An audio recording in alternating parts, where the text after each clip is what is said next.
Bonjour Elisabeth Noir. Bonjour Nicolas. Pour dresser le bilan de la visite de Gérald Darmanin en Nouvelle-Calédonie, vous recevez Sonia Backès. Notre invité du matin sera fait Sonia Backès, secrétaire d'État en charge de la citoyenneté et présidente de la province Sud. Bonjour. Bonjour.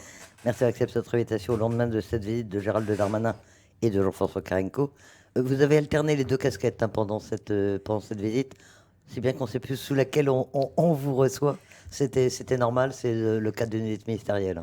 Non, en fait, pour tout ce qui concerne l'avenir institutionnel de la Nouvelle-Calédonie, je suis présidente de la province Sud. Simplement, quand on a été au Vanuatu, j'ai accompagné Gérald Darmanin en tant que secrétaire d'État à la citoyenneté, puisqu'il y avait des sujets notamment sur les passeports qui concernent mon portefeuille.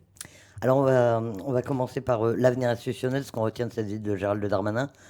On a un calendrier, semble-t-il, à l'issue de cette visite. Oui, en tout cas, le calendrier qu'il nous a proposé, je sais qu'il devait le valider avec les indépendantistes hier soir lors d'un dîner avant de partir. Mais en tout cas, le calendrier proposé, c'est qu'on se retrouve à Paris en avril, alors soit sous la forme de bilatérales successives, puis de trilatérales, soit que de bilatérales dans un premier temps. Puis Gérald Darmanin a dit qu'il revenait au mois de mai pour finalement finaliser quelque chose au mois de juin pour envisager éventuellement une visite éventuelle du président de la République en juillet ou alors simplement une finalisation entre lui et nous ici en juillet. Les déplacements à Paris, s'il n'y a pas de trilatéral, de tripartite, les non-indépendantistes et les indépendantistes iront tous les deux à Paris, enfin, dans des délégations séparées. Oui, c'est ce que le ministre a indiqué, c'est-à-dire qu'effectivement, l'idée, c'est que de toute façon, tout le monde ira à Paris au mois d'avril. Nous avons dit, nous, que ça commençait à bien faire les bilatérales, c'est-à-dire que à un moment donné, on vit tous sur cette terre. Le ministre, lui, repart à Paris. Nous, on vit tous en Nouvelle-Calédonie. Et donc, on a tous vocation à vivre ensemble. Donc, à un moment donné, il va bien falloir qu'on se retrouve ensemble. Nous, on l'a dit. Je crois que le ministre l'a dit également aux indépendantistes. Je ne sais pas quel est leur timing pour venir sous la forme de trilatéral. Mais je crois qu'à un moment donné, c'est pas au ministre de faire les allers-retours entre les indépendantistes et les non-indépendantistes. C'est quand même à un moment donné à nous de nous parler. Alors Gérald Darmanin a aussi pris des engagements très forts sur le corps électoral. Vous avez été un peu surprise qu'il aille aussi loin? Oui et non, c'est non. normal. En fait, la problématique du corps électoral, c'est que, alors certes, les indépendantistes disent qu'ils veulent rester sur un corps électoral gelé, mais la réalité, c'est que ça existe. D'une part, ça n'existe nulle part dans le monde. D'autre part, on est arrivé à des situations iniques où on s'est retrouvé dans les dernières commissions à avoir des enfants nés en Nouvelle-Calédonie, dont les parents étaient nés en Nouvelle-Calédonie, mais parce qu'ils n'avaient pas 18 ans en 98, pas inscrits sur les listes en 98, et pour lesquels on a été regarder si leurs grands-parents étaient inscrits sur la liste électorale spéciale. Enfin, ça devient juste absurde, ça n'existe nulle part dans le monde, et en plus, la Cour européenne des droits de l'homme a tranché sur le fait que le corps électoral ne pouvait être que transitoire, et les débats à l'Assemblée nationale et au Sénat, quand le corps électoral a été gelé, ont été très clairs sur le fait qu'après les 3 référendums, le corps électoral est dégelé. Donc, très clairement, si nous allions à un recours, et c'est ce que le ministre nous a dit et a dit aux indépendantistes, la chance de dégeler complètement le corps électoral est assez forte. Donc, à un moment donné, il faut s'arrêter, et pour des raisons politiques et pour des raisons juridiques, et parce que c'est 40 000 personnes qui vivent en Nouvelle-Calédonie, qui pour certains sont nés là, ont fait toute leur vie ici, et qui ne peuvent pas voter. Ça n'a pas de sens. Donc, je crois que c'est simplement une réaction, entre guillemets, normale. Maintenant, il faut qu'on arrive à se mettre d'accord sur ce sujet-là. Et justement, les indépendantistes, est-ce qu'on sait comment ils ont réagi à ces réactions? On sait qu'ils sont un peu bloqués sur le corps électoral. Non, moi, je comprends bien qu'effectivement, ce soit un sujet délicat et je comprends qu'ils se sont tellement braqués sur ce sujet-là. Mais enfin, encore une fois, il faut regarder la réalité. C'est comme la question du 3e référendum. Dire qu'il n'a pas eu lieu ou qu'on ne le reconnaît pas, bon, c'est bien, 1 fois, 2 fois, 3 fois. Maintenant, ce référendum, il a eu lieu, il faut qu'on passe à autre chose. Ils ont inscrit dans la Constitution un droit à l'autodétermination, comme toutes les populations d'outre-mer. Maintenant, c'est de savoir comment il est exercé pour que la Nouvelle-Calédonie puisse reprendre une vie sereine, ne pas être tout le temps sous l'épée de Damoclès d'un futur référendum, puisse se construire, que tous les Calédoniens aient leur place et ne se sentent pas exclus, et qu'on avance. Alors, on a beaucoup parlé des bilatérales, de la bilatérale avec les indépendantistes, puisqu'elle était attendue. Hier soir, il les a revus avant de partir. Il a aussi reçu les non-indépendantistes. Ça se passait comment? Qu'est-ce que vous lui avez dit finalement? Nous, on lui a dit ce qu'on attendait. On l'avait dit avant publiquement aux Calédoniens. Un calendrier clair, parce que ça fait 1 an et demi que le 3e référendum est passé. Les élections provinciales ont lieu en mai 2024. Nous, on a demandé à ce qu'il n'y ait pas de report de ces élections provinciales, parce qu'on considère qu'un mandat dure 5 ans, qu'il n'a pas de raison de durer plus longtemps, que malgré tout, le Congrès, c'est quand même pas extraordinaire en termes de fonctionnement, parce qu'aujourd'hui, c'est un groupe de 3 qui fait la bascule et qui décide de tout. En termes de démocratie, on a fait mieux. Donc, il faut qu'on aille aux élections en mai 2024. Ça veut dire qu'il faut qu'on avance sur une réforme constitutionnelle en amont. On a eu la réponse sur ce sujet-là. On a abordé le sujet du corps électoral parce que, encore une fois, plus ça va, plus ça clive, plus ça nous braque les uns contre les autres. Donc ce sujet-là, il fallait le purger, il faut le purger. Et là-dessus, il s'est engagé également. Et puis, il y a le sujet du nickel, qui, là aussi, devient un vrai problème, puisque l'État a sauvé la SLN en donnant 40 millions d'euros à nouveau. Mais ça ne sauve pas la SLN ad vitam aeternam. Donc il faut avancer sur le nickel. Le nickel, on va en parler, mais encore un mot sur quand est-ce qu'on rentre dans le vif du sujet du statut de la Nouvelle-Calédonie et est-ce qu'on va être prêt pour la révision constitutionnelle? Est-ce que c'est impératif? Est-ce qu'on pourra traiter le corps électoral sans traiter le nouveau statut de la Nouvelle-Calédonie dans une révision de la Constitution? Ou est-ce qu'il faut impérativement avancer sur les grandes lignes de ce futur statut? En fait, on peut tout faire. Alors d'abord, la question du futur statut, on l'a abordée dans la réunion des non-indépendantistes, sur la question de l'organisation institutionnelle, de la place des provinces de la Nouvelle-Calédonie. Mais on peut tout faire dans une réforme constitutionnelle. On peut faire une réforme constitutionnelle à minima qui ne concernerait que le corps électoral, puisque sur ce sujet-là, il y a une obligation de réforme constitutionnelle avant les élections provinciales, ou on peut faire une réforme constitutionnelle, si on est plus malin, et c'est notre souhait, qui concerne la totalité de la réforme de notre statut, parce qu'on voit bien qu'il y a plein de choses qui ne marchent pas et qu'il faudrait les faire évoluer. Mais là, il faut aller vite. Mais il faut aller vite, effectivement. Donc tout est possible, c'est-à-dire qu'il peut y avoir que le corps électoral, tout, et puis il peut y avoir quelque chose au milieu. Alors venons-en au nickel. Il y a eu 2 séquences au moins consacrées au nickel.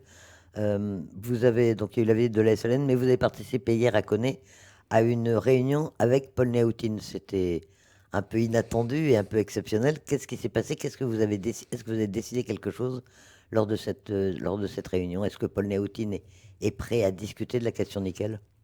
Oui, alors d'abord, Paul Néautine a indiqué qu'il n'avait pas revu de responsable politique non indépendantiste depuis la fameuse réunion Le Prédour avec Sébastien Lecornu, donc ça doit faire un peu plus de 3 ans. Donc c'était important qu'on puisse se reparler. Il est président de la province Nord, je suis présidente de la province Sud. Le nickel se répartit entre nos 2 provinces. Les usines se répartissent entre nos 2 provinces. Donc c'était important qu'on puisse se parler. Cette réunion a eu lieu.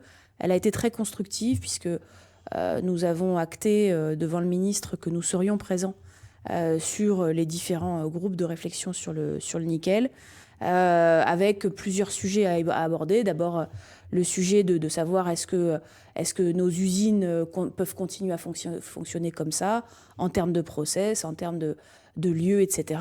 Ensuite, la question de l'énergie. Aujourd'hui, on a 2 usines pyrométallurgiques qui consomment énormément d'énergie. On n'a pas forcément les moyens de les alimenter à un prix compétitif.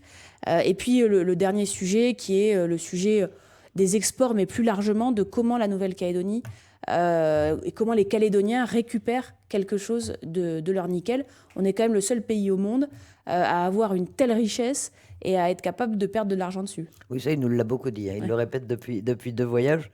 Est-ce que le fameux groupe nickel, groupe de travail sur le nickel, va être mis en place quand et où? Oui, alors en tout cas, encore une fois, je ne sais pas quels seront les formats des différents groupes, mais en tout cas, nous avons acté que nous serions, et Paul Néautine et ceux qu'il représente, et moi-même, à tous les groupes de travail sur le nickel. Ce que je crois comprendre, c'est qu'il se réunira à Paris au mois d'avril, dans le cadre des réunions qui vont avoir lieu. Entre-temps, il doit y avoir des travaux en amont, ici, avec le haut-commissaire, pour que la réunion du mois d'avril soit la plus productive possible. Sur le nickel, il y a quand même globalement assez urgence. C'est-à-dire, encore une fois, l'aide de l'État pour la SLN ne va pas permettre de sauver la SLN ad vitam aeternam. Les 2 autres usines perdent de l'argent, à minima n'en gagnent pas. il faut qu'on arrive à trouver une solution rapidement. Et puis Gérald Darmanin était très clair, l'État ne donnera plus d'argent tant qu'il n'y a pas de projet industriel. Ça vous met la pression quand même, il faut trouver Ouais, rapidement une solution. mais là. il a raison, on ne peut pas continuer. Enfin, soit on décide. En fait, la problématique, c'est que l'État fasse des chèques au fil de l'eau en se disant tiens, là, c'est ça ou c'est la catastrophe. Non, ça ne peut pas être ça. Soit on dit on veut maintenir ces 3 usines dans ce mode de fonctionnement-là, avec une énergie extrêmement chère, etc. Et ça va faire un chèque de temps par an. Et ce chèque, est-ce que c'est l'État qui le fait? Est-ce que c'est les Calédoniens qui le font? Ça, c'est une vraie question. Mais il faut qu'on décide. C'est-à-dire qu'il faut qu'on se dise, si on veut garder notre système actuel, ça coûte tant. Et on les met ou on les met pas. Mais on peut pas dire, oui, on veut garder le système actuel et puis qui c'est qui paye? Non, l'État n'a pas de compétences en matière de nickel. Il a été quand même extrêmement large puisqu'il nous a donné près de 300 milliards, pardon. Non, 250 millions d'euros, 30 milliards de francs Pacifiques en 6 ans. C'est énorme. C'est énorme. Et de votre réunion, de votre rencontre avec Paul Néotine, puisque vous n'étiez pas vu depuis 3 ans, est-ce que vous pensez qu'il y a des convergences possibles? Est-ce qu'il y a le moyen de définir une stratégie industrielle pour la Nouvelle-Calédonie qui fasse consensus? Oui, je crois. En tout cas, je crois qu'il faut surtout regarder les choses sans idéologie, avec pragmatisme. Il faut pas se braquer sur un modèle ou sur un autre. Il y en a plusieurs qui existent, il y en a plusieurs qui cohabitent. Il y a un système qui est mis en place par la province Nord qui détient 51% des parts, qui a des usines offshore. Il y a un modèle qui a été mis en place en province Sud, avec l'usine du Sud, avec le système de retour des titres à la province et de location qui permet d'avoir finalement de l'argent qui rentre directement pour les Calédoniens. Est-ce que c'est l'un ou l'autre des systèmes? Moi, je crois qu'à un moment donné, il ne faut pas avoir d'état d'âme. Il faut regarder le système qui marche, qui permet aux Calédoniens de récupérer de la richesse et qui permet tout simplement de permettre aux usines de gagner de l'argent. Il y a eu aussi les séquences internationales ou de la zone Pacifique avec d'une part l'installation du consulat du Japon et puis le déplacement au Vanuatu. Vous y étiez également. Ça a été une manière, un moyen de réaffirmer le rôle et la place de la France dans cette région, en fait.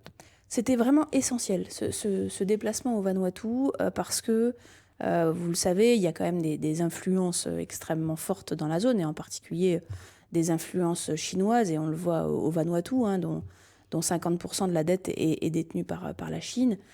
Et c'était très important que la France réaffirme sa volonté d'être présente, d'accompagner le Vanuatu. Là, la France a été extrêmement réactive pour apporter de l'aide suite aux 2 cyclones qui ont frappé le Vanuatu, qui a subi de lourds dégâts, on l'a vu sur place.